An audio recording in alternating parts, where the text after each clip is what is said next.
સુરત શહેર ક્રાઇમ બ્રાન્ચની એન્ટી એસ્ટ્રોક્શન્સ ટીમે જ્વેલર્સની દુકાનમાં 1.5 ફૂટનું બાકોર ઉપાડી ચોરી કરી નાસી છૂટતી એક ગેંગના 3 સભ્યોને ઝડપી પાડ્યા હતા.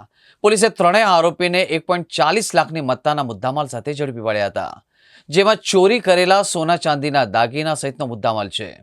આ કાર્યવાહીથી પાંડેસરા અને ગાંધીધામના અંજર પોલીસ સ્ટેશનમાં નોંધાયેલા ગરફોડ ચોરીના ગુનાનો પર્દાફાશ થયો છે. જ્વેલર્સની દુકાનમાં 1.5 ફૂટનું બાકોરું પાડી દાગીનાની ચોરી કરવામાં આવી હતી. સુરત, વડોદરા અને એમપીના મિત્રોએ ભેગા કરી ચોરી માટે ગેંગ બનાવી મુખ્ય આરોપી પર ગંભીર 9 ગુના.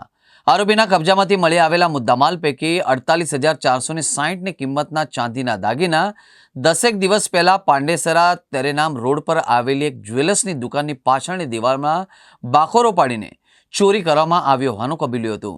જ્યારે 64,000ની કિંમતના સોના ચાંદીના દાગીના એક અઠવાડિયા પહેલા ગાંધીધામ અંજર શાંતિધામ બજારમાં આવેલી ગાયત્રી જ્વેલર્સની દુકાનમાંથી પતરું તોડી ચોરી કરવામાં આવ્યો હોવાનું કબૂલવામાં આવ્યું હતું. અને આવી જ રીતે ક્રાઇમ બ્રાન્ચે કુલ 1.12 લાખની કિંમતના મુદ્દામાલ સાથે 2 ગરફોડ ચોરીના ગુનાનો ભેદ ઉકેલી નાખ્યો હતો. આરોપીઓનો કબજે પાંડેસરા પોલીસ સ્ટેશને સોંપવામાં આવ્યો હતો.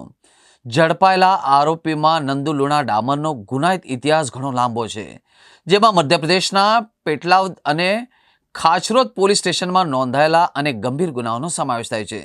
જેમ કે પેટલાદ પોલીસ સ્ટેશનમાં કુલ 9 ફરિયાદ દાખલ કરવામાં આવી છે, જેમાં રાયોટિંગ, મારામારી, લૂંટ, હત્યા, અપહરણ અને મારામારીનું સામેલ છે.